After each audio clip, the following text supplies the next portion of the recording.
Olá, meus irmãos, que a paz do nosso Senhor Jesus esteja em cada coração. Hoje nós vamos estudar um tema poderoso, que é o povo de Israel, um exemplo para nós. Em 1 Coríntios 10, de 1 a 11, diz assim, a palavra de Deus: Ora, irmãos, não quero que ignoreis, que nossos pais estiveram todos sobre a nuvem, e todos passaram pelo mar, tendo sido todos batizados, assim na nuvem como no mar, com respeito a Moisés. Todos eles comeram de um só manjar espiritual e beberam da mesma fonte espiritual, porque bebiam de uma pedra espiritual que os seguia, e a pedra era Cristo. Entretanto, Deus não se agradou da maioria deles, razão porque ficaram prostrados no deserto. Ora, essas coisas se tornaram exemplo para nós, a fim de que não cobicemos as coisas más, como eles cobiçaram. Não vos façais, pois, idólatra, como alguns deles, porquanto está escrito: o povo se assentou-se para comer e beber, e levantou-se para se divertir. E não pratiquemos imoralidade, como alguns deles o fizeram, e caíram num só dia 23.000. Não ponhamos o Senhor à prova, como alguns deles já fizeram, e pereceram pelas mordeduras das serpentes. Nem murmureis, como alguns deles murmuraram, e foram destruídos pelos exterminadores.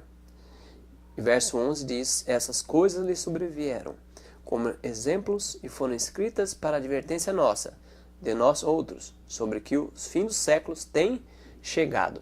Então, irmãos, esse relato que está em 1 Coríntios 10, de 1 a 11, é bem claro. É Deus nos advertindo aqui no Novo Testamento, para que não possamos cair no mesmo exemplo de Israel antigo, né?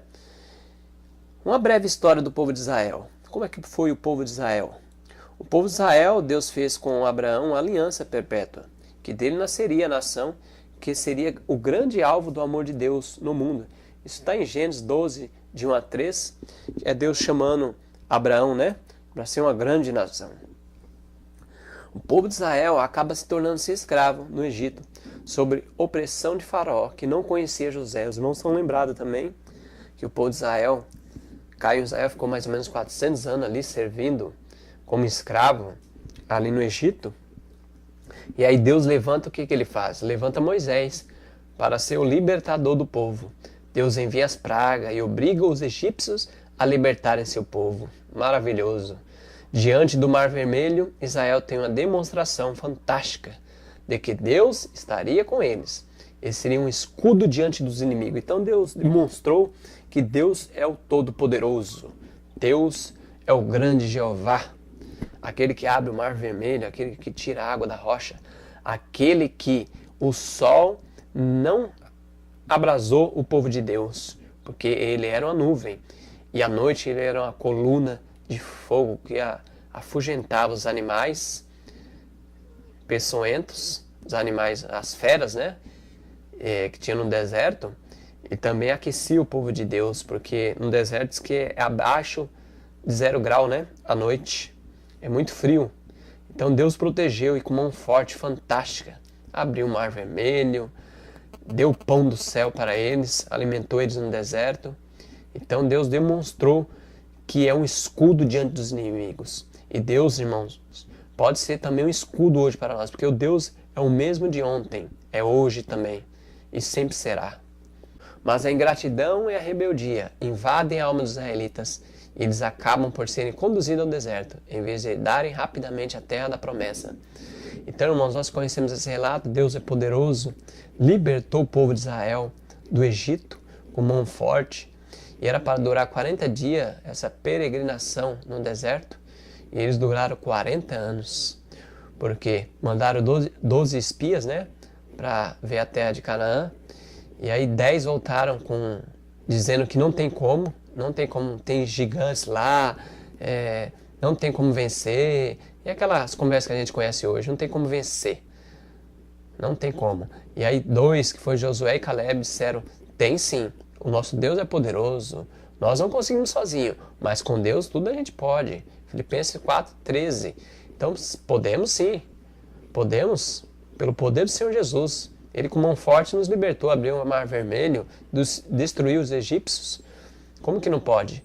E aí o povo de Israel, influenciado pelos 10 espias, pela maioria, como sempre, né? Infelizmente, quiseram apedrejar os 2 servos de Deus, Josué e Caleb. E Deus se colocou no meio e Deus deu a sentença de 20 anos para cima. Ninguém vai herdar, só Josué e Caleb. Ninguém vai herdar. Rodaram 40 anos no deserto, né? E muitos morreram ali. Prostraram no deserto. Muitos, aqueles de 20 anos para cima, os rebeldes, todos morreram. Que Deus nos ajude, irmãos, para que possamos não ter essa mesma rebelião. Em 1 Coríntios 10:6 diz: ora, essas coisas se tornaram exemplo para nós, a fim de que não cobicemos as coisas más, como eles cobiçaram. Então, 1 Coríntios 10:6 está dizendo para nós que o que aconteceu com o povo de Israel, literal, carnal, é um exemplo para nós não acontecer com o povo de Israel espiritual que somos nós. Não vamos cobiçar as mesmas coisas dele, porque se a gente cobiçar, irmãos, vamos ficar também prostrados nesse deserto desse mundo. Que lições nós podemos tirar de exemplo para não cairmos no mesmo engano do povo de Israel, irmãos? É uma pergunta. Que exemplo nós podemos tirar dessas lições para a gente não cair? Vamos dar uma olhada? Uma das coisas que eles foram rebeldes com Deus, muitas coisas foram rebeldes, né? Mas uma das coisas foi a intemperança. Números 11, versículo 4 diz assim: e o populacho que estava no meio deles veio a ter grande desejo das comidas dos egípcios, pelo que os filhos de Israel tornaram a chorar, e também disseram: quem nos dará carne a comer? Então eles, o populacho, irmão, a multidão de pessoas misturada, pessoas convertidas com pessoas que não eram convertidas, veio ter grande desejo de comidas dos egípcios. Comida dos egípcios. Deus queria dar o alimento dele, pão no céu, o povo queria a comida dos egípcios. Escravo, o que escravo come? Escravo come o que cai da mesa dos seus senhores. Mas eles estavam cobiçando as comidas da escravidão. E aí eles começaram a chorar e disseram: quem nos dará carne a comer? Olha que pergunta, irmãos. Eles queriam carne, não queriam pão do céu, pão dos anjos. E Números 21, versículo 5 diz: mas o povo perdeu a coragem no caminho e começou a murmurar, a reclamar contra Deus e contra Moisés. Porque diziam eles: nos tirasse do Egito para que morremos no deserto onde não há pão nem água? Olha, eles falaram essa pergunta, fizeram essa pergunta. Nesse deserto onde não há pão nem água? E aí continua o relato do Números 21:5. Estamos enfastiados desse miserável alimento. Algumas versões diz pão vil. Nós somos enfastiados desse pão vil, miserável alimento. Misericórdia. Então o povo de Deus, no passado, reclamou do alimento que Deus deu, o alimento vindo do céu. Será que nós hoje, irmão, não estamos também reclamando do alimento que Deus nos deu? Tem um texto do Espírito de Profecia, Conselho sobre Regime Alimentar, página 379, diz assim a serva do Senhor: os filhos de Israel queriam comer carne. Ela fazendo uma aplicação desse texto de Números, ela faz essa aplicação para nós hoje, povo de Israel espiritual. Os filhos de Israel queriam carne. E disseram: como dizem muitos hoje em dia, sem carne morreremos. Quantos irmãos, quantos de nós, a gente não diz a mesma frase? Sem carne nós vamos morrer, não tem como, é mistura. Isso traz força. Alimento, legumes, fruta não traz substância. Continuando, o texto diz: Deus deu carne ao rebelde Israel, mas com ela estava a sua maldição. Então o povo quis carne, Deus deu carne. E o que aconteceu? Quando eles estavam com as codornas na boca, morreram milhares. Milhares deles morreram, enquanto a carne que havia desejado estava entre seus dentes. Temos o exemplo do antigo Israel e a advertência de não fazermos como eles fizeram. Sua história de incredulidade e rebelião está registrada como especial advertência para que não sigamos o exemplo deles em murmurar das reivindicações de Deus. Deus não pode fazer grandes coisas por seu povo devido à sua dureza de coração e pecaminosa incredulidade. Misericórdia, que Deus nos ajude, irmão. Porque Deus dá uma mensagem para nós e Ele quer que a gente coloque em prática. Isso é um exemplo para nós, Israel. Murmuraram com a mensagem de saúde, a mensagem que ele deu, de mensagem do pão do céu. E aí diz aqui no finalzinho do texto, Conselho sobre Regime Alimentar, página 379, Deus não pode fazer grandes coisas por seu povo, devido à sua dureza de coração e pecaminosa incredulidade. Ou seja, Deus não faz muita coisa por nós, povo do Senhor, hoje, porque nós temos incredulidade. Nós não aceitamos a mensagem de saúde da nossa vida. Nós somos duros de coração. E um texto, Conselho sobre Saúde, é esse texto. Página 575 diz: olha o que a reforma de saúde deve efetuar em nós, irmãos. Presta atenção. A reforma de saúde deve efetuar entre nosso povo hoje uma obra que ainda não se fez. Que obra é essa? Há pessoas que devem ser despertadas para o perigo de comer carne, que ainda comem carne de animais, pondo assim em risco a saúde física, mental e espiritual. Então, irmãos, a carne não só tem só a ver com saúde física, também tem saúde mental e espiritual. Que Deus nos ajude, viu? Para que possamos colocar em prática essa mensagem de saúde, porque Deus está preparando um povo. Entre nosso povo, uma obra que ainda não se fez, Deus está preparando o povo para que tenha a mente sã, tenha o corpo limpo e a espiritualidade santa para a honra e glória do nosso Deus. Deus quer que possamos ter um caráter semelhante ao de Cristo. Conselho sobre Regime Alimentar, página 70, diz assim, ó: por anos tem o Senhor estado a chamar a atenção do seu povo para a reforma de saúde. Por anos Deus tem chamado a atenção do seu povo para a reforma de saúde. Anos, irmãos, anos. Já estamos há centenas de anos Deus falando sobre essa mensagem. E diz aqui a serva do Senhor, continuando: essa reforma de saúde, este é um dos grandes ramos da obra de preparação para a vinda do Filho do Homem, Conselho sobre Regime Alimentar, página 70.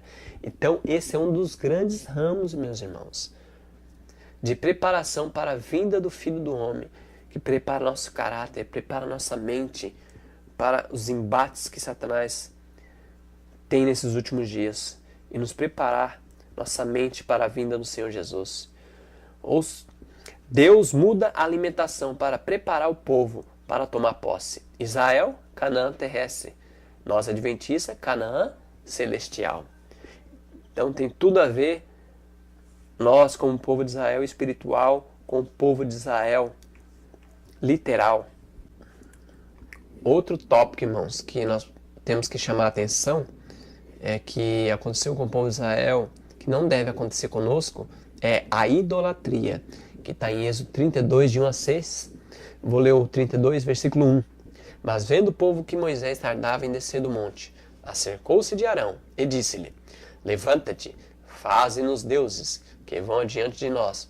Porque quanto a esse Moisés, o homem que nos tirou da terra do Egito, não sabemos o que aconteceu. Então, irmãos, Deus preparou Moisés, para receber as 2 tábuas dos 10 mandamentos. Ele ficou 40 dias lá.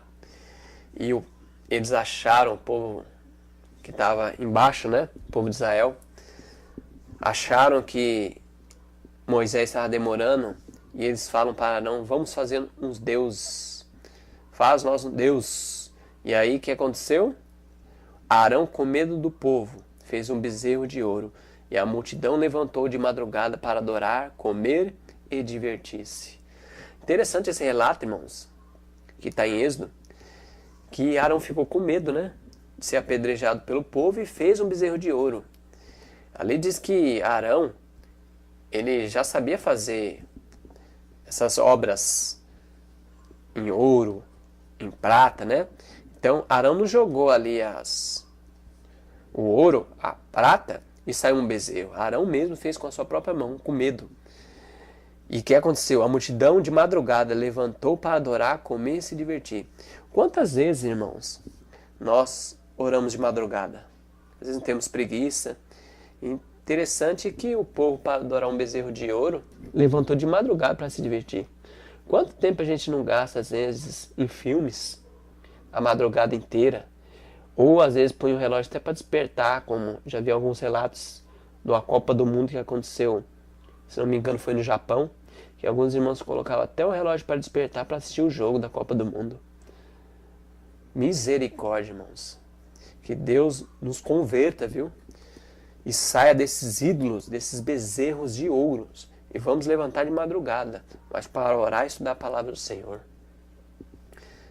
Tem um texto aqui também que está em Filhos e Filhas de Deus, Meditação Matinal de 1956. A Morte escreveu em 1896.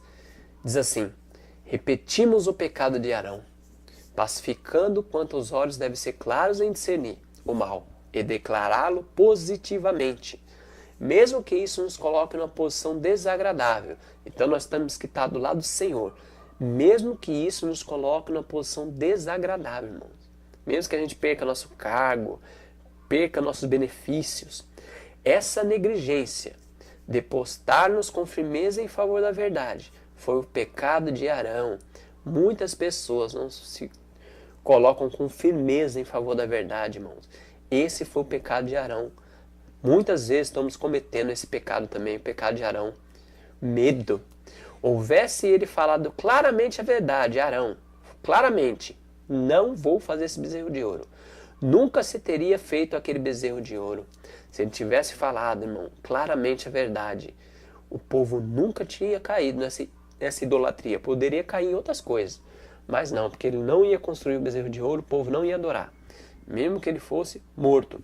Assim como aqueles 3 amigos de Daniel 3, Daniel capítulo 3, os 3 amigos de Daniel falaram: ó, Nabucodonosor, ó rei, se Deus vai me livrar eu não sei, mas de uma coisa eu sei, nós não vamos se prostrar diante dessa estátua, e essa estátua, irmão, logo logo vai ser erguida de novo, a imagem da besta.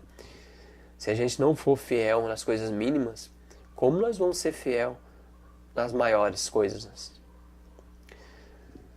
E aí tem um texto de Patriarcas e Profeta, página 317, diz assim: servo do Senhor, e ainda há arãos flexíveis, que ao mesmo tempo em que mantêm posição de autoridade na igreja, cederão aos desejos dos que não são consagrados, e assim os induzirão ao pecado. Então, ela fala bem claro aqui que há arãos flexíveis no nosso tempo, que mantém posição de autoridade na igreja. Para que eles não percam essa posição de autoridade na igreja, eles cedem aos desejos das pessoas que não são consagradas. E hoje a gente vê entrando muita coisa na nossa igreja que não é da mente do Senhor, não é da vontade de Deus. Por quê? Muitos líderes têm medo de falar, fica quietinho. Não fala contra, não fala nem que é a favor, fica na neutralidade. E a neutralidade é o pior pecado, pior abominação que existe, a neutralidade. A pessoa não toma decisão nem para o lado sim, nem para o lado não. E a palavra de Deus diz assim: se ensina ou não, o que passa disso é do maligno. E está escrito em Apocalipse 21, versículo 8, uma advertência para nós: quando porém aos covardes, os arãos, a parte que lhe cabe será no lago que arde com fogo e enxofre, a saber, a segunda morte.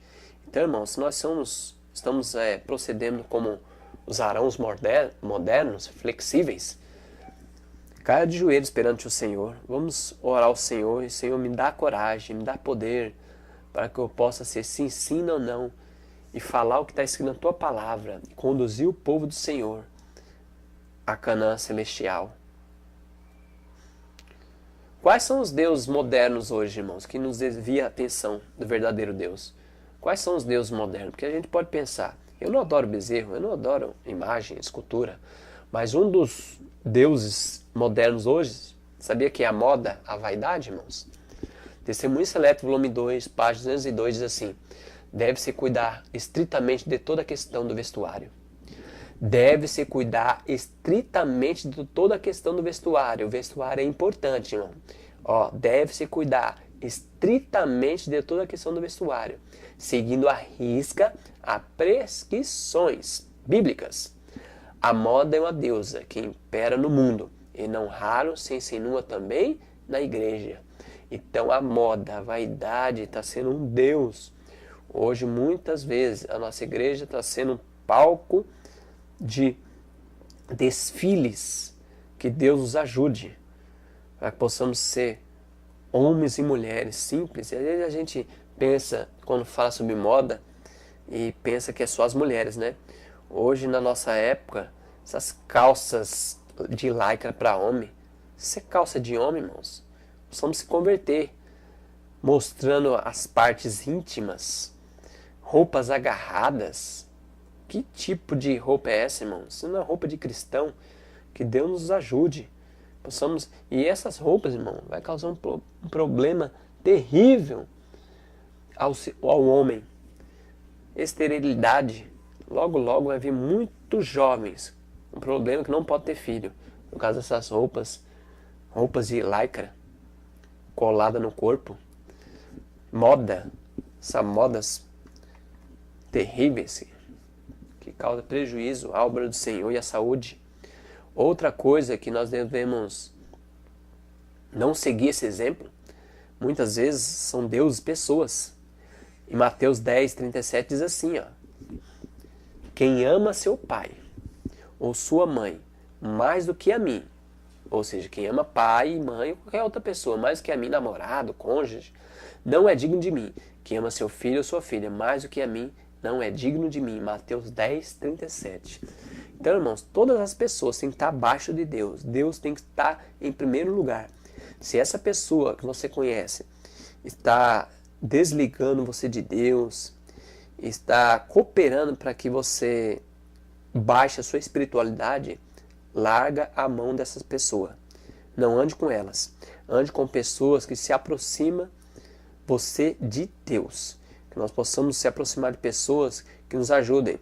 Possamos se aproximar das pessoas, mas para levar o evangelho para ela, não para fazer o que elas querem. Porque quem ama seu pai e sua mãe mais do que a mim, quantos irmãos a gente conhece que foram expulsos do seu lar porque queriam seguir a verdade?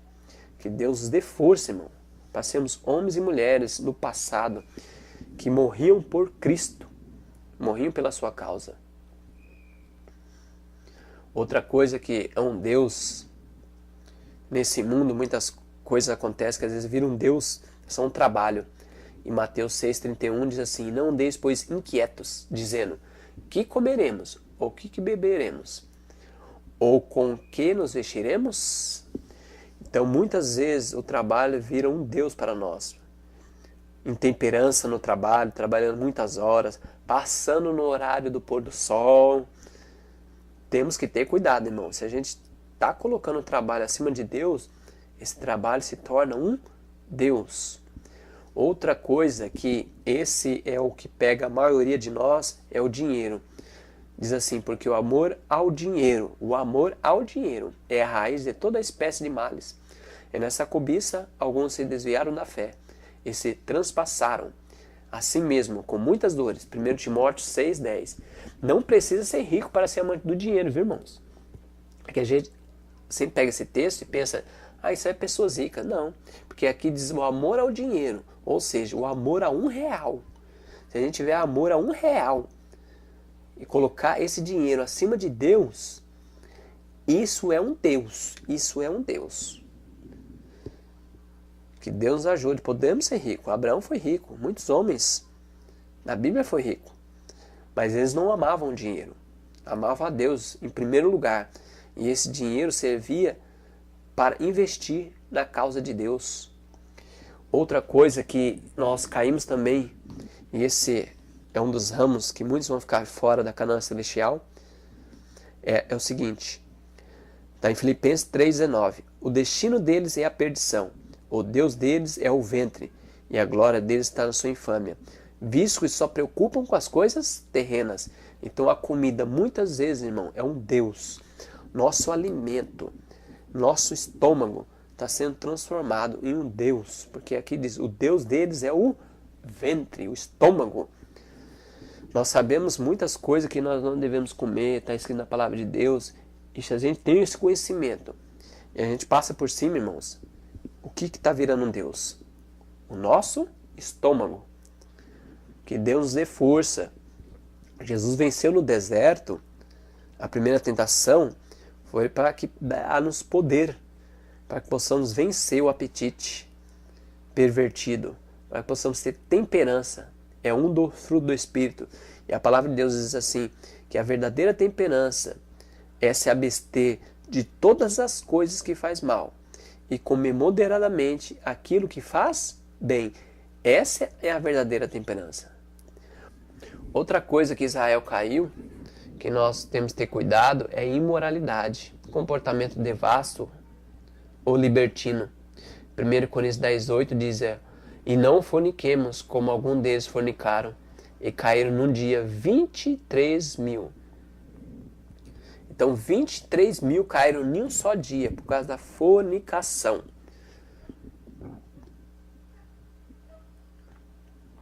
E o que seria fornicação? Basicamente, a fornicação é sexo fora do casamento, né? Um casal de namorado que ainda não casaram, né? E eles cometem relação sexual antes do casamento, e isso é fornicação. Em Números capítulo 25 tem um relato para nós, eu não vou ler o texto, mas vou resumir o capítulo. O capítulo 25 diz que o povo de Deus se juntou em festa com os moabitas e começaram a se prostituir, comendo, inclinando-se a deuses estranhos. Enquanto algumas pessoas consagradas estavam chorando perante o Senhor por esse pecado, eis que um homem do povo de Deus traz para dentro do acampamento uma midianita para fornicar com ela. Graças a Finéias, que teve coragem de tirar o mal do meio de Israel, a maldição saiu do meio deles. Essa história, irmãos, muito anterior um pouco, diz que Balaão, falso profeta, a mando de Balaque, foi pago para amaldiçoar o povo de Deus. E ele, quando não ia amaldiçoar o povo de Deus, ele abençoava, falava bênçãos. E aí, Balaque, mas toda vez que eu mando você amaldiçoar, você traz bênção? E ele não tem, e Balaão falou, não tem como amaldiçoar um povo se Deus abençoou. E aí ele teve a ideia, eu sei como fazer com que o povo de Israel vire maldição. Vamos fazer eles pecar. E aí o que fez? Balaão fez uma festa, trouxe moças midianitas bonitas, convidaram os jovens do povo de Israel para essa festa, e o que aconteceu? Muitos se prostituíram com ela. E aí o povo de Israel chorando, Moisés chorando no acampamento por essa maldição que aconteceu no povo, um dos rapazes do povo de Israel trouxe ainda uma midianita para cometer fornicação com ela dentro da tenda de Israel, dentro do povo de Israel. E aí Finéias pega uma lança e joga aí, mata os dois, né? E aí tira o mal do meio do povo de Israel, a maldição. Então os homens de Israel começaram a perceber que as filisteias eram mais formosas e desejáveis que as filhas de Israel. Tem tantas moças bonitas no nosso meio, irmãos, ou rapazes, para que escolher pessoas de fora? Para que escolher pessoas que não é do povo de Israel? Deus tinha advertido o povo a não se associarem com os incrédulos. Aos poucos eles foram cada vez mais entrando no terreno do inimigo. Não devemos se associar, mas para pregar o evangelho para eles. Mas essa ideia de namoro, vou namorar para pregar o evangelho, é proibido por Deus. Deus adverte. Porque 1 Coríntios 15:33, não se engane, as más companhias estragam os bons costumes. Então, irmãos, não se engane que as más companhias estragam os bons costumes. Cuidado, viu? Com quem a gente anda, faz amizade. A gente tem que fazer amizade, como eu já disse, mas para pregar o evangelho, não para associar nos costumes deles. O pastor Natanael Moraes, ele faz uma pesquisa e ele diz assim, sexo antes do casamento. Segundo a pesquisa desse pastor Natanael, 11% das moças e 30% dos rapazes da igreja já tiveram algum envolvimento sexual antes do casamento. E ele fez entrevista com 1.290 jovens em todo o Brasil. É interessante essa pesquisa, que a gente vê que 11% das moças da nossa igreja já tiveram relação sexual antes do casamento. E 30% dos rapazes.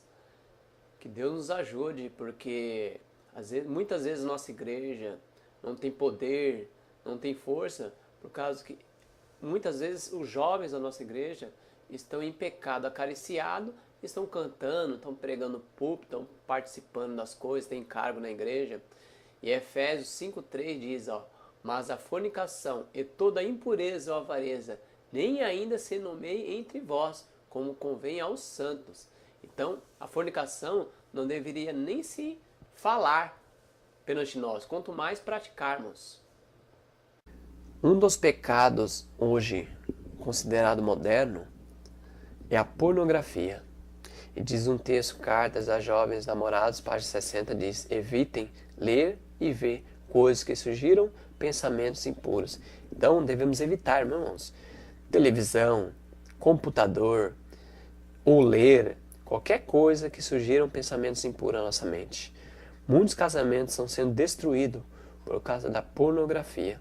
Que Deus nos ajude para que possamos ficar firmes ao lado do Senhor, evitar tudo que possa trazer pensamento impuro. Ler e ver. Tem um texto do Espírito de Profecia, diz assim: terrível quadro da condição do mundo foi apresentado diante de mim. A imoralidade está em toda parte. A licenciosidade e depravação é o pecado especial desse século. Jamais o vício se levantou sua deformada cabeça com tamanha ousadia. O povo parece insensibilizado, e os amantes da virtude e da verdadeira piedade quase se sentem desencorajar por ousadia, força e predomínio. Então, o povo de Deus, os fiéis, o trigo, se sente assim desencorajado, porque é tanta imoralidade que se sente desencorajado por advertir, né? Aí continua o texto, diz: a superabundante iniquidade não está confinada meramente aos incrédulos, escarnecedor. Então presta atenção, irmãos. Ela falou do mundo aqui. E agora vai falar de nós. A superabundante iniquidade não está confinada meramente ao incrédulo e ao escarnecedor. Oxalá fosse esse o caso. Mas não é. Muitos homens e mulheres que professam a religião de Cristo são culpados. Mesmo alguns que professam estar esperando o seu aparecimento, não estão melhor preparados para esse evento que o próprio Satanás. Misericórdia, irmãos. Então aqui diz bem claro que muitos homens e mulheres que professam a religião de Cristo são culpados.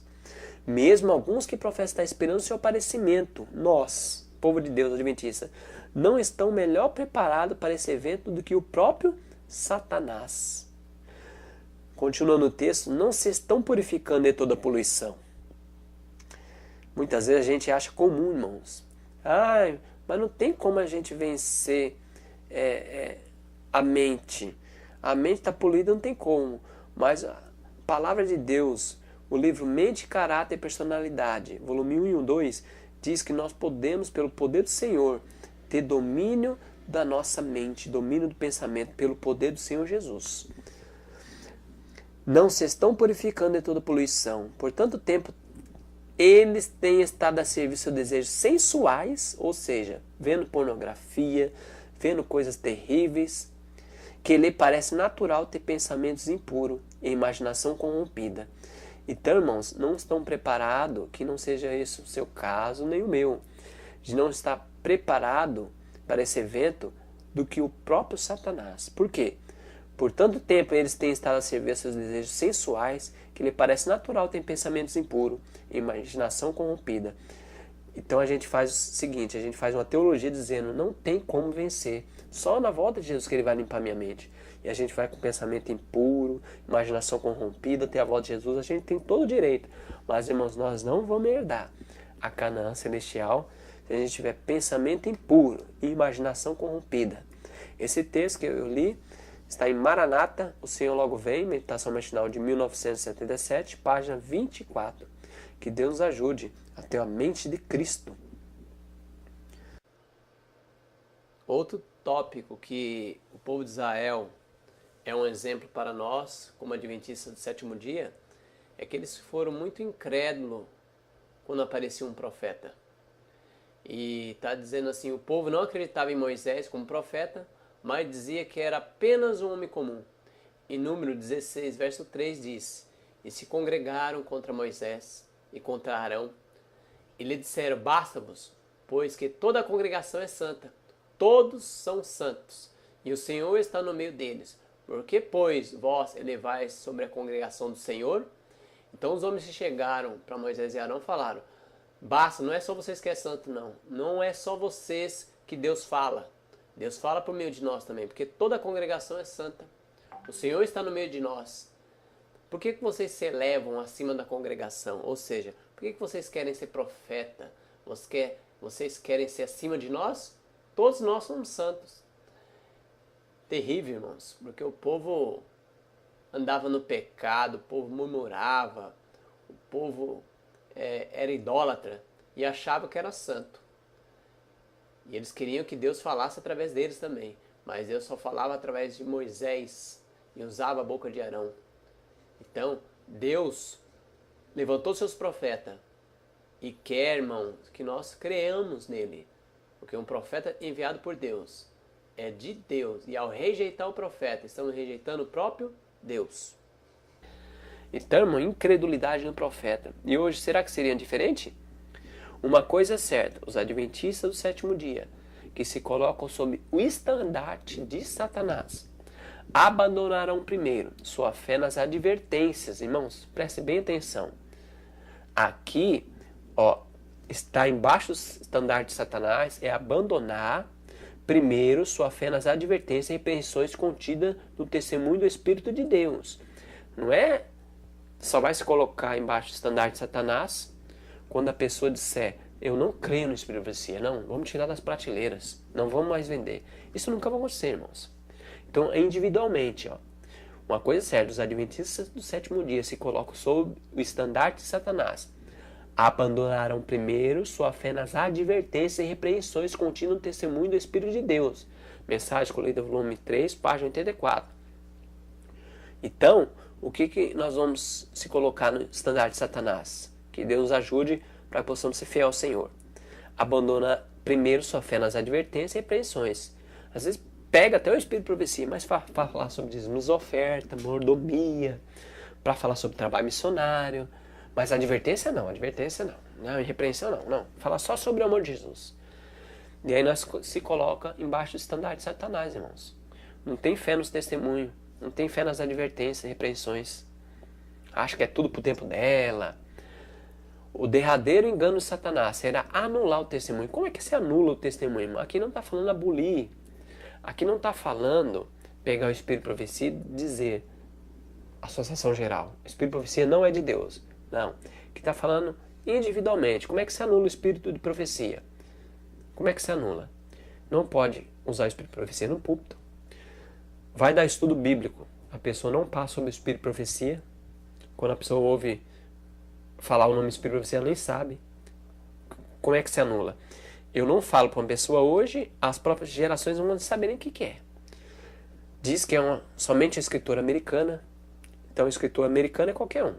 Qualquer americano que escreve um livro é um escritor americano. Então, vai rebaixando, né? Então, derradeiro, o último engano de Satanás será anular o testemunho do Espírito de Deus. Não havendo profecia, não havendo Espírito de profecia na igreja, o povo se corrompe. Provérbios 29, versículo 18.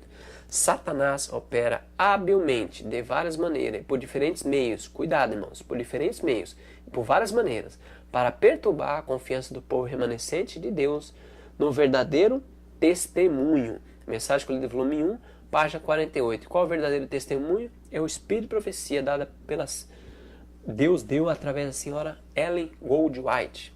Hebreus 3, 15 a 19. Vamos ler esse texto na Bíblia? Eu convido você a abrir a Bíblia e ler comigo Hebreus 3, 15 a 19. Ele diz assim: assim do Senhor, enquanto se diz, hoje, se ouvir a sua voz, não endurecerás o vosso coração, como foi na provocação. Ora, quais o que tendo ouvido se rebelaram? Não foram de fato todos que saíram do Egito por intermédio de Moisés? E contra quem se indignou por 40 anos? Não foi contra os que pecaram, cujos cadáveres caíram no deserto? E contra quem jurou não entraria no seu descanso, senão contra os que foram desobedientes? Vemos, pois, que não puderam entrar por causa da incredulidade. Então o povo de Israel não herdou a Canaã terrestre por causa da incredulidade. E nós, irmãos? Não vamos entrar no reino dos céus porque incredulidade. Nós não cremos na palavra de Deus. Queremos falar isso aqui é inspirado, isso aqui não. A irmã White, ela não é tão inspirada como a Bíblia. E eu não sei onde que está escrito que tem grau de inspiração. Nós conhecemos que só tem um Espírito Santo, um só. O mesmo Espírito Santo que inspirou o profeta Jeremias, Isaías, outros profetas, Moisés, inspirou também a nossa irmã White. Temos que crer nisso. Não entraram, aqui no verso Hebreus 3,19, não entraram por quê? Incredulidade, foram incrédulos. Será que hoje estamos melhor espiritualmente do que Israel? Nós podemos pensar, mas hoje nós somos melhores do que Israel. Diz a serva do Senhor aqui, ó, não era da vontade de Deus que a vinda de Cristo fosse assim retardada. Não era para demorar. Não era da vontade de Deus que a vinda de Cristo fosse assim retardada. Não era desígnio seu que seu povo, Israel, vagueasse por 40 anos no deserto. Não era da vontade de Deus. Deus é amor. Queria levar rapidamente o povo. Ele prometera levá-lo diretamente à terra de Canaã. E ali estabelecê-los como um povo santo, sadio e feliz, pela mensagem de saúde. Por isso que Deus queria fazer uma reforma no povo de Deus. E ali estabelecê-lo como um povo santo, sadio e feliz. Aqueles, porém, a quem havia sido pregado primeiramente, não entraram por causa da sua incredulidade. Hebreus 3,19. Seus corações encheram de murmuração, rebelião e ódio. E ele não pôde cumprir seu concerto com eles. Por 40 anos, a incredulidade, murmuração e rebelião excluíram o antigo Israel de Canaã. Então, por 40 anos, a incredulidade, murmuração, rebelião excluíram o antigo Israel da terra de Canaã.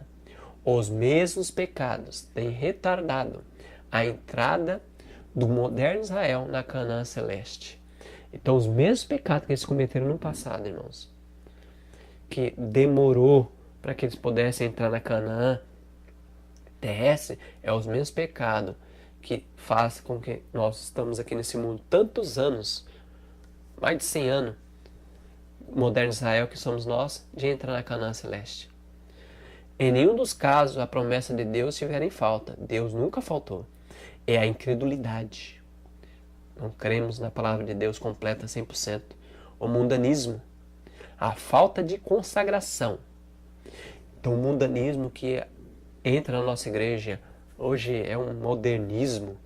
Todas as coisas, a gente, em vez de copiar as coisas boas das outras igrejas, a gente copia o show gospel, a gente copia o jeito de culto, a gente copia o mundo, as modas, cabelos, roupas. A falta de consagração. A gente não se consagra a Deus nas madrugadas, não busca o Senhor na palavra do Senhor. Hoje está difícil achar homens e mulheres em Israel que gostam da palavra do Senhor. A falta de consagração e a contenda entre o povo, professa o povo do Senhor. Hoje a contenda entre o povo do Senhor. A pessoa não cumprimenta outra pessoa, outra já vira a cara. Briga-se por tudo, confusão. Então diz aqui, ó, é a incredulidade, o mundanismo, a falta de consagração e a contenda entre o professa o povo do Senhor que nos tem conservado nesse mundo de pecado e dor por tantos anos. Então, irmãos, que Deus nos ajude, possamos se converter. A serva do Senhor escreveu isso em Mensagem Colhida, volume 1, página 68. Então, que Deus nos ajude para que possamos abandonar a incredulidade, o mundanismo e a falta de consagração. Em 1 Coríntios 10, 11 diz: tudo isso aconteceu com os nossos antepassados, a fim de servir de exemplo para os outros, e aquelas coisas foram escritas a fim de servirem de aviso para nós, pois estamos vivendo no fim dos tempos. Esse texto se encontra na linguagem de hoje, bem interessante. Tudo isso aconteceu com os nossos antepassados, a fim de servir de exemplo para os outros, e aquelas coisas foram escritas a fim de servirem de aviso para nós, pois estamos vivendo no fim dos tempos. Então tudo que foi escrito, irmão, no Antigo Testamento, foi escrito para nosso exemplo da igreja cristã, para que não possamos cair nesse exemplo. Os mesmos pecados têm retardado a entrada do moderno Israel na Canaã celeste. Intemperança, idolatria, imoralidade, murmuração, incredulidade foram fatores que impediram muitos de entrar na Canaã terrestre. Cometeremos os mesmos pecados que eles e ficaremos de fora da Canaã celestial? Vamos cometer, irmãos, os mesmos pecados que eles cometemos e vamos ficar fora da Canaã celestial? Hoje temos a oportunidade de escolher morrer no deserto desse mundo ou tomar posse da promessa e herdar a terra prometida. O que devemos fazer para não morrer no deserto, então, irmãos? Arrependei-vos, pois, e convertei-vos, para ser cancelados os vossos pecados, a fim de que, da presença do Senhor, venha tempos de refrigério, e que envie Ele o Cristo, que já foi designado, Jesus. Atos, capítulo 3, versículos 19 a 20.